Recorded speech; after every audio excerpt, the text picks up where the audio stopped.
I was sitting there watching people trip over this oriental rug outside of the boardroom.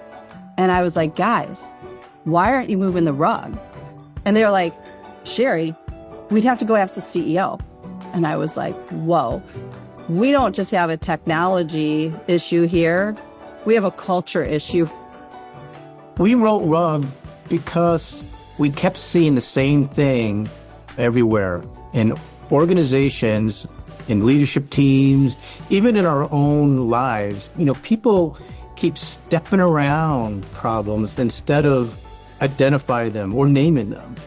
And then they normalize what hurts or what's outdated or what's broken until it becomes, part of the floor.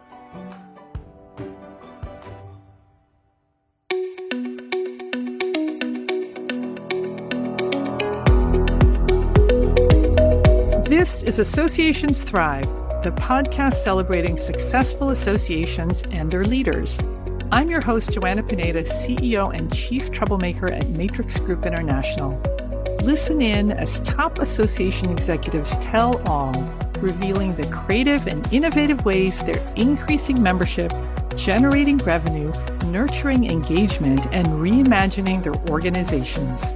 By the way, if you've launched a new initiative, created new member services, or updated your governance structure and are seeing great results, I want to hear your story, and so do my listeners. I'd love to have you as a guest. Go to podcast.matrixgroup.net and apply to be on Associations Thrive. Now let's dive into this week's show. Today is a special episode. I'm speaking with Sherry Budziak, founder and CEO, and Kevin Ordonez, president and managing director, both of orgSource. Sherry and Kevin, welcome to the show. Thanks. Thanks, Joanna. Thanks for having us. So excited for this today. This week is a special week because you've published your third book, Rug, How to Move What You're Tripping Over and Lead with Heart. Sherry, tell us about this book and why rug? It's a very special metaphor. Now, I've read the book, so I know what it's about, but I want you to tell my listeners. So back many years ago, Kevin and I went to an organization that we were asked to come in and help them with their digital transformation. So we did what any consultant would do. We're sitting in a boardroom. We're asking the questions. We're asking them why they have 100 spreadsheets, literally asking them to count the spreadsheets. They had like 50 staff and 100 spreadsheets. But I was sitting there watching people trip over this oriental rug outside of the boardroom. And I was like, guys, why aren't you moving the rug? And they were like, Sherry, we'd have to go ask the CEO. And I was like, whoa, we don't just have a technology issue here. We have a culture issue, right? They were afraid to actually move the rug. So I sat there watching them for 2 days trip over the rug. No one would move the rug. So I literally got up, rolled up the rug, put it in the storage closet. And what happened? Nothing. Nobody noticed. The CEO care less. Oh, they all noticed, but they were grateful and they didn't want to mention anything. Yeah. They didn't want the rug back. So as we were writing the book, the rug just became the story of what are those things that we're tripping over every day that's right in front of us that we all see, but nobody wants to do anything about. In their case, they were worried about the new CEO getting upset. I was like, the new CEO probably has never even paid any attention to that rug. But these are a lot of different things and obstacles that either we don't want to talk about or we just don't want to do anything about. So that's how the rug came about. Sherry and Kevin, I love this rug metaphor because there's so many ways that you can think about the rug. You can trip over it. It hides things. It gets in the way of things. It maybe is preventing you from getting to certain places. I love this. And so my question to you is why a book? We wrote rug because we kept seeing the same thing everywhere in organizations, in leadership teams, even in our own lives. People keep stepping around problems instead of identify them or naming them. And then they normalize what hurts or what's outdated or what's broken until it becomes, part of the floor. So people ignore things. For me personally, when life pulls a rug out from you, there are certain things you can't ignore anymore. And transformation is never just operational. I think it's emotional, it's human, and no one was really talking about that in some of these digital transformations, but it's more than just technology. And I think we wrote this book so we can share this with others. And you don't have to have a title with a leadership title. It's really for anyone who's leading any type of project or team. So let's come back to the book title. It's How to Move What You're Tripping Over and Lead with Heart. So talk to us about H.E.A.R.T. So we looked at really the past 20 years of consulting and even prior to that, like what can help people move forward? So as you know, Joanna, working especially, a lot of our business at orgSource is around digital transformation. That's probably 70% of the work that we do. And Kevin and I kind of sat back and reflected on what can we give somebody as a framework to help them move and help them kind of reimagine their current environment, of course, around tech stack and those types of things. And I was born on Valentine's Day. So we came up with H.E.A.R.T. And the first stands for Humanize. In the era of AI, we always talk about the human. And also through a lot of the projects that we've done, I always said, you guys have to think about the human behind the data, the human behind the screens. So that's how Humanize came about. And then empower. How do we empower our teams? How do we share ownership? How do we build those cultures where people have permission to lead? And that was really important to us. Ascend. So now getting over those fears, like 50% of your staff has a fear of AI. And what does this mean? And what if I type secret information into the AI and that fear? So how do we grow and ascend from where we are, where that fear is holding us back? And then R was for reimagine. So how can we reimagine this challenge? How can we take a challenge and make something positive out of it? That's one of the things that I've worked on personally for myself over the last couple of years is instead of focusing on the problem, like how can we reimagine this, that this is, an opportunity, right? And then transform. And how do you pull this all together to make the next best version of your organization or even yourself? So that's how the H.E.A.R.T. framework or methodology or whatever you want to call it came about. We really do think it's a way to lead an organization to kind of that next best version. Well, I love this because it's a very accessible framework, if you think about it, right? Because people understand the metaphor of the rug, and now you've given them a framework for doing something about it. But give me some examples of how people are identifying the rug and what are they doing about it? Some of the examples the rug can represent could be, oh, that's how we've always done it. Or we have to have X, Y, and Z sign off. Or there's all these committees for reviewing a new program or something like that. So those are some examples of what the rug may represent. Sometimes it might be, what do we keep tripping over? Is it tripping over our leadership doesn't want anything to do with IT or keep their arms distance from IT when you really need IT at the table when you're talking about your strategy and new programs and processes.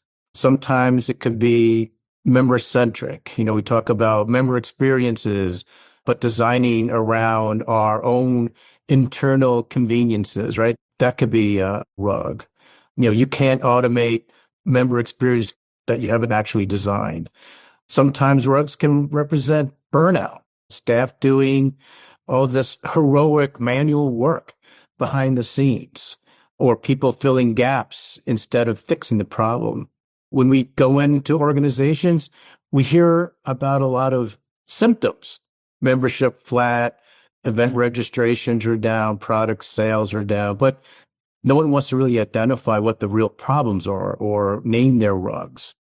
So give me an example of this. Say we've got an organization that's really mired, right? They got a lot of rugs. It's just a lot of bureaucracy and they can't seem to get something done. How would you recommend that they apply the H.E.A.R.T. framework to get rid of the rug, I guess, or move it aside or stick it in a closet? Yeah. That's why in the book is really kind of a toolkit. So for each one of these areas, there's questions. There's questions to work through with your teams. And we have some things in there that we call micro moves. I'll give you one example of an organization that we were working with on a project. It was kind of this web application, pretty intense project. And it was kind of more of a logic decision tree product, let's just call it, to simplify it. And the staff just would not make any decisions. And Kevin and I were like working with them, like, well, what about this or moving this? They wouldn't make a decision because, again, they felt like they needed approval from their leadership, the senior staff. So we literally had to have a conversation with the senior staff. I mean, that was the rug. We're like, this project's never going to move along unless we identify what the problem is. And the senior staff said, well, we can't be in those meetings because we're too busy doing this over here. And I said, well, then the staff's not making decisions on this project over here. So it was a simple move. We literally had them come into the room and say, it's okay if you make a mistake. Like, this is technology. We can change it. We can fix it if you do make a mistake, but it's okay. And so once we moved that rug, then the project just moved on. And there was really just a couple people on that project. They never went back and had to ask senior staff about anything, and they had a successful project. So sometimes it's those little things. And I'll just add, this book to me, it's become so fun because, like, rug, of course, wasn't the name that we were going to name this, like move the cheese or fish or something like that. But everybody kept resonating with the rug. And when we talked about the rug story that I started talking about at the beginning of this conversation, people were like, Sherry, that's our rug. Ah. So now, instead of saying that's our problem, when you say that's our rug, now it's easy. It's like this safe, like, oh, it's just a rug, not a big deal. We can move it. And so a lot of times in our consulting engagements now, someone will lean over and be like, Kevin, Sherry, that's our rug. And we're like, oh, thanks. Okay, now we can really figure out how to fix this, what's getting in the way, because we've identified the rug. Because a lot of times those rugs are simple things, but nobody wants to say them out loud. But now it gives language to something to make it fun and not negative. And now we just talk about moving the rugs. The thing that I have found, though, in my work with associations is that it takes courage to name the rug. And it takes courage to decide to do something about the rug. So who should be reading this book? And who should be acting on it? When we wrote the book, we wrote it so people can take something away from the book on a personal level, as well as with teams and people leading teams, of course. But what has happened over the last couple of weeks, we have gotten calls from CEOs saying, hey, can we pre-order your book for our next board meeting? Because we have rugs that we need to identify. Ah. That's really exciting because I was like, ooh, our intention was that we're writing this for boards, but it was funny. You were at our last meeting and I gave the presentation about moving the rugs. And when I said, what's the rug? A lot of people were responding that it's their board. So again, it's giving kind of this safe discussion about, like, the board's holding us back in this era of AI and everything else that we've got going on and the speed of change. We're not being able to react. And so let's give our board the book so then we can start talking about the rug at that level and then have it trickle down. So it can go both ways, but the intent was around those leadership teams and leading teams in a proactive way to be able to grow and transform, but it's turning into something more than we originally intended. So it's exciting. That's super exciting. I'm also getting the idea that maybe whole teams should read the book together, not just the board, but like an entire staff. I can see like buying this for my whole staff and then having a conversation about the rugs in the organization. And you have very thoughtfully included discussion questions at the end of each chapter that make it really easy to have these discussions. So kudos to you. I mean, I was like, hey, this is really easy to have a book club about this. Yeah. I mean, there's been times where Kevin and I have come out of an engagement where there's big projects and we're like, oh, they're never going to be able to move forward because they've got these issues that are underlining. And I'm sure you worked with clients that way as well.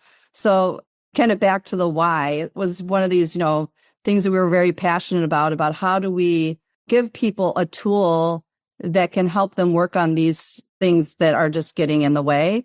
And to your point, being able to work with your team, or again, giving them language that seems more safe. Even for high performing teams, and those organizations have put their teams to those high performing teams exercises or high trust team exercises.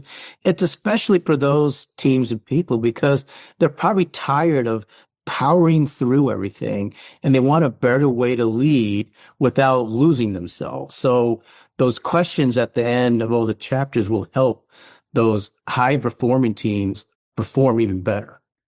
Hey, so I want to turn to something a little bit different. You talked about how you've been doing digital transformation for the past 20 years. It's 2026. What are some big trends that you're seeing that associations should pay attention to? And maybe there's some rugs that need to get put aside along the way. Right now, what we're seeing a lot of is the question of where do we start and how do we automate some of our tasks, especially when everyone is overexposed to AI. And it means a lot of different things, a lot of different people out there. But as they start looking or researching or experimenting with tools, questions that come back to us is, well, where do we start and how do we automate tasks? Or we get the response, my job, I can't automate any of my tasks. Well, that's a rug. Right. Everyone's rugs are out there. And I think just starting by identifying or naming those rugs out there will help. I think it's the way of looking at it from a different lens and a different approach instead of sitting in there and saying, oh, what's your ideal state? Or what are we trying to accomplish? Or how does this align with your strategic goals? Right? All great questions, but some staff won't be able to give the right answers or think about it because they get stuck on the whole, what am I supposed to automate? Or how is AI going to help me do my job if it's supposed to take the manual tasks out from underneath me? And I think they start getting stuck right there. They couldn't give us a list of, here are the 15 tasks that we would like to see some AI tool help automate for us. So we're hearing that a lot, is that's where people are getting stuck. And those are their rugs. Where do we start? What are those tasks to automate? I think sometimes they're maybe hesitant because of job security or because they don't think anyone else or anything else could replace or help them. So it's a total different mind shift of what we're doing today is going to be very different than what we all do tomorrow. Because if you think about what AI and the promise of AI is, any task you do that requires someone to be manning a keyboard or a mouse, those tasks will probably be replaced by AI. And I think that's a hard question for people to get their heads around. And some people don't believe it, but it's here. There's an interesting thread that I'm hearing here, which is there's lots of rugs, but sometimes you can't move the rug until you have leadership involved. And so if AI is a big challenge in 2026, a lot of leaders, you know some of them, I know some of them, who say that's a technology thing. And so then you never make progress on the rug. So what's your advice there? Like some leaders will say, I never use AI, or, that's part of my tech strategy. Yeah. But we know that this is bigger than that. Yeah, we're having a lot of those conversations, Joanna. As Kevin was talking in the question that you asked about trends, I'm having conversations with people saying our membership is down, our event revenue is down. The only reason that looks like we're profitable is because of our investments, but we've been running in the negative for years. But a lot of these leaders mentally are held back saying it's a technology problem.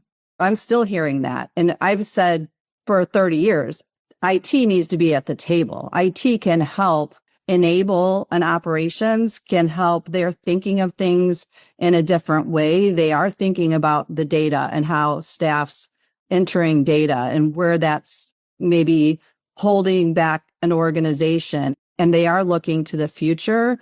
But now more than ever, I think leaders, whether you're the CEO, COO, whatever, CXO, need to understand, I hate to even say technology because AI is going to be like the internet. Like everybody's using the internet. Everyone was using Google, right? And it's moving quicker and faster.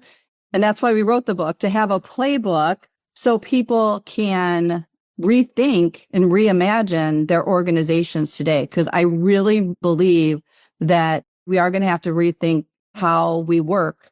To add to that, I'm surprised by the lack of training and education. We're in 2026. Us here, like we've been living, breathing it. Right. Like when ChatGPT came out, we're in, whatever, we're learning new features every day. But there's a lot of folks where they don't even have access to the tools in their organization. So we are getting, as an industry, way behind very quickly. That's a big rug. The rug's getting bigger and bigger every day. And then it's going to be harder to move. Yeah, there's lots of stuff underneath those rugs. Sherry and Kevin, where do I buy the book and how do people turn this into action? Well, you can buy it on Amazon, Kindle, and Barnes & Noble. We'll put a link in the show notes. So it's really anywhere that you buy your books, but those are, I think, the two most popular places.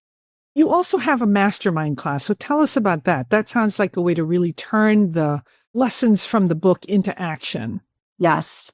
We actually have a mastermind group and then another group called AI Accelerator. So the mastermind group I'm running, and it's really to help leaders move forward and grow and support each other. That group just got started. We will be adding some more people over the next couple of weeks. So if anybody's interested to learn more, they can let me know. And then Kevin is starting what we're calling an AI accelerator that kind of runs similarly to a mastermind, where other associations are going to be sharing information about what they're doing in the area of AI. But he's also going to do a show and tell and some weekly education. Since we stay on top of that regularly, we thought we would share that with the association community. So fantastic. We'll put a link in the show notes. Before we go, I'm going to ask you guys a personal question. Are there rugs that you're moving, replacing, sticking in the closet that you care to share with us? Well, I would say, Joanna, I'm living and breathing this rug. And so now that I'm out talking, I'm on podcasts, and I've written the book, I've got to watch to make sure that everyone around me is saying, okay, Sherry, that's your rug, right? From my staff the other day and from my coaches, they're like, Sherry, not everything has to be perfect. Like I have this rug of perfection that, ooh, that isn't right. Ooh, there's one more typo in the book. We need to get it back to the publisher. Like nobody caught this. So that's going to be my 2026 goal, is to try to calm and say 97% is okay instead of 100. I don't know. Excellence is okay, not perfection. Ooh, okay. Thank you. I'm going to use that. That's perfect. That'll be my goal for 26. I'm personally moving the rug of feeling like I always have to be the steady one. For the longest time, being dependable, not showing that uneasiness or uncertainty, or not slowing down, or not asking for help. That rug initially looks like a strength, but I think quietly it may be disconnecting me from support that I really need, and maybe even more shared ownership. So I think that's something I need to work on for 2026. Although, Joanna, if that happens, then I'm going to have a different rug, because Kevin's always the steady one. As Sherry's going here or there, like, let's do this, let's do that. He's like, It sounds like he's going to continue to be steady and reliable, but maybe he'll ask for a little bit of help. Yeah.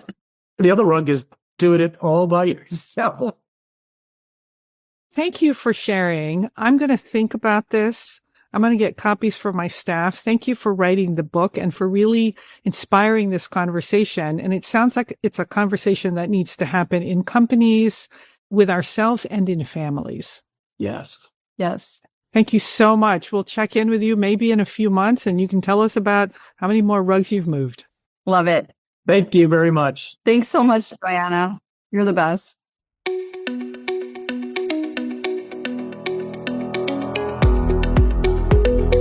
Thanks for listening to Associations Thrive. We're so glad to have you here. My personal mission and the mission of my company, Matrix Group International, is to help associations and nonprofits increase membership, generate revenue, and thrive in the digital space. I want to hear stories of how your organization is thriving in today's challenging landscape. Please apply to be on my show by going to podcast.matrixgroup.net. By the way, do you need help with a digital initiative? Maybe it's a website redesign, a new membership database, or a hybrid meeting that you're planning. I'd love to connect with you. Please visit the Matrix Group website at matrixgroup.net. Thanks again for listening to this week's episode of Associations Thrive. Don't forget to subscribe to the show, leave a 5-star rating, post a comment, and share it with your colleagues and friends.